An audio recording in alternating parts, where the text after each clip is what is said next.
Assalamualaikum dan selamat sejahtera. Pada kali ini, teruskan pembelajaran kita dengan bagaimana nak menentukan nilai nisbah trigonometri bagi sebarang sudut.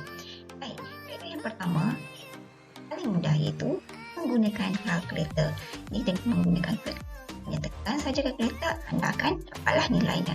Okay, contoh 6, dengan menggunakan kalkulator, cari nilai bagi setiap nisbah trigonometri yang berikut. Untuk kepada 4 angka berarti A sin negatif 215 darjah 12 minit dan B secant negatif 4.14 radian. Jadi tekan saja kalkulator. Untuk A tekan dalam mod darjah dan untuk B tekan saja kalkulator menggunakan mod radian. Jadi anda akan dapat jawapannya. Okey, kaedah yang kedua, menggunakan nilai nisbah trigonometri sudut rujukan yang sepadan. Baik, biasanya kalau kita nak cari nilai sin, cos ataupun tangent, biasanya kita cari sin, cos, tangent bagi sudut yang kurang daripada 90 darjah. Jadi macam mana kita nak cari sin, cos, tangent ataupun cosecant, tangent dan cosecant, cotangent dan secant bagi sudut yang melebihi 90 darjah. Jadi kalau sudut yang lebih daripada 90 darjah, kita gunakan sudut rujukan yang sepadan.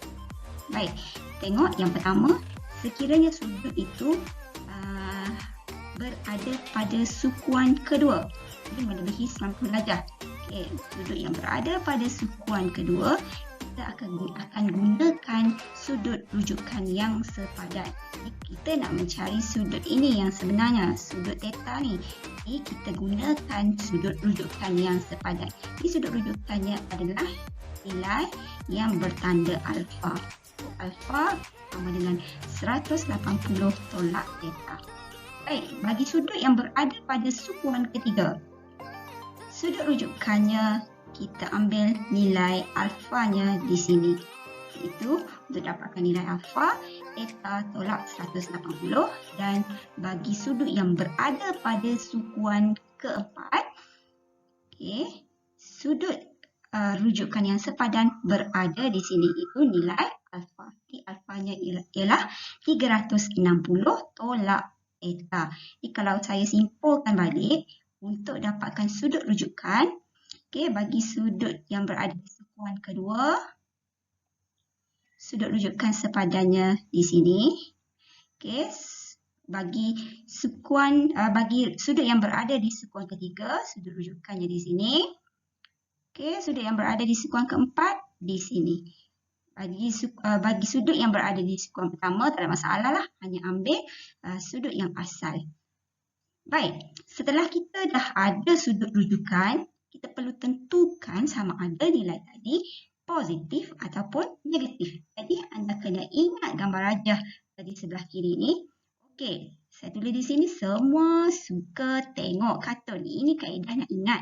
Macam mana nak ingat sudut yang berada di sukuan pertama, kedua, ketiga dan keempat bernilai positif ataupun negatif menggunakan sudut rujukan tadi. Baik, bagi sukuan pertama, semua merujuk kepada sin, cos, tangent. Maksudnya, bagi sin, cos dan tangent, semuanya positif bagi sudut yang berada di sukuan pertama. Baik, semua suka tengok kartun. S membawa maksud sin sahaja yang positif. Tengok T, tangent sahaja yang positif. Kartun, cos sahaja yang positif. Ini cara mudah untuk awak ingat sudut-sudut yang jatuh pada sukuan keberapa, sama ada dia negatif ataupun positif. Jadi, daripada 3 ni, kita ambil lagi, kalau sin, dia punya adik-beradik dia ialah cosecant. Jadi, cosecant juga positif sekiranya berada di sukuan kedua. Tangent, adik-beradik dia, cotangent juga positif sekiranya berada di sukuan ketiga, dan secant juga positif sekiranya berada di sukuan keempat. Jadi anda kena hafal ke semua nilai yang berada sama ada sekuan pertama, kedua, ketiga, keempat, nilainya adalah positif ataupun negatif. Contoh 8. Diberi sin theta sama dengan 0.5 dan cos theta sama dengan 0.866. Cari nilai bagi setiap yang berikut. A. Secant 150. Baik, kalau lihat di sini 150, nilainya adalah lebih daripada 90 darjah. Bermaksud berada pada sukuan kedua. Ini 150 berada pada sukuan kedua. Jadi bila berada pada sukuan kedua, kita kena gunakan sudut sepadannya. Jadi nilai sudut sepadan di sini ialah 30 darjah. Jadi kita ambil 30 darjah dan nilainya sama dengan secant 30 darjah, tetapi kita lihat tanda dia. Secant, kita cek di sini.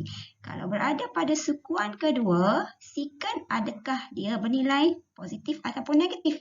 Jadi secant bernilai negatif, hanya sin dan cosecant sahaja yang positif. Jadi nilai secant 150 bersamaan dengan negatif. Okey, negatif di sini ditentukan daripada sini.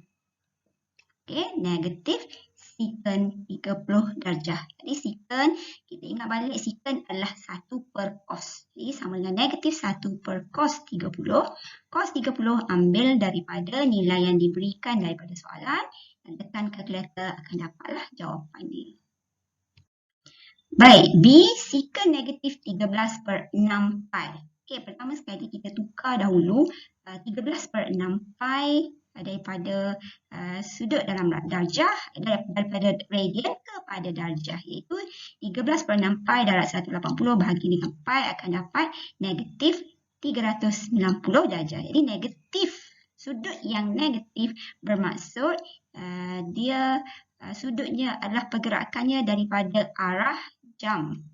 Jadi daripada paksi X sebanyak 360 sudah lengkap satu putaran dan lebih sikit sahaja. Itu lebih sebanyak, kalau satu putaran 360. Kalau 360 maksudnya lebih di sini sebanyak 30 darjah. Maksudnya dia berada pada sukuan keempat. Dan bila sukuan keempat, sudut rujukan yang sepadan di sini. Jadi sudut rujukannya ialah 30 darjah. Jadi untuk dapatkan nilai trigonometrinya, secant negatif 13 per 6 pi bersamaan dengan secant 30 darjah. Okay, sama ada kita nak letak di sini negatif, tanda negatif ataupun tanda positif. Kita lihat kalau secant berada pada sukuan keempat, nilainya adalah positif. Jadi tak perlu letak negatif lah. Jadi nilainya ialah secant 30 darjah sahaja. Baik, secant adalah daripada 1 per cos 30 darjah. Jadi cos 30 darjah, ambil saja nilai 0.866 bersamaan dengan 1 per 0.866 sama dengan 1.155. Okey, contoh 9. Diberi cos A sama dengan 2 per 5 dan A berada di antara 270 dan 360. Cari nilai bagi setiap yang berikut. Okey, sebelum tu kita lihat dulu A ni berada pada sukuan keberapa?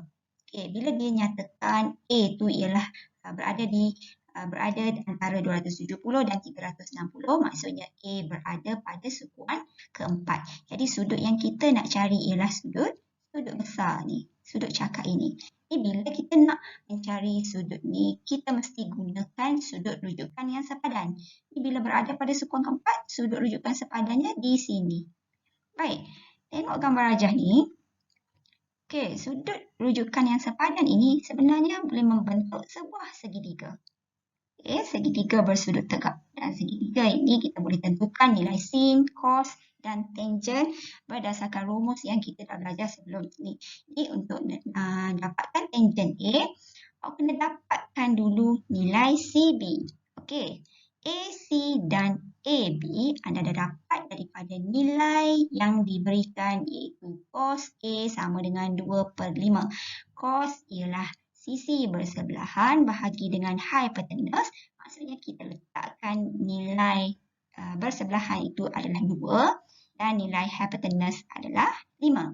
Jadi untuk dapatkan nilai sisi bertentangan ataupun CB ini kita gunakan teorem Pythagoras, iaitu 5 kuasa 2 tolak 2 kuasa 2 punca kuasa bersamaan dengan punca kuasa 21. Jadi untuk dapatkan tangent A, tangent adalah sisi bertentangan bahagi dengan sisi bersebelahan, iaitu punca kuasa 21 bahagi 2. Kemudian dah dapat nilai dia, kita perlu lihat sama ada negatif ataupun positif guna yang ini.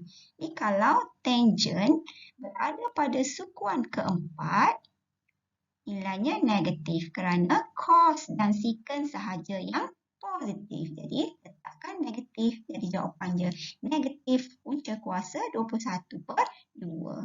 Untuk B, untuk dapatkan sin A. Sin ialah nilai bertentangan, iaitu punca kuasa 21 bahagi dengan hipotenus. Jadi dapat punca kuasa 21/5. Cuba semak di sini. Sin juga negatif. Hanya cos dan secant sahaja yang positif. Jadi jawapannya negatif punca kuasa 21/5. Dan yang ketiga, C. Secant A. Secant adalah 1/cos. Baik.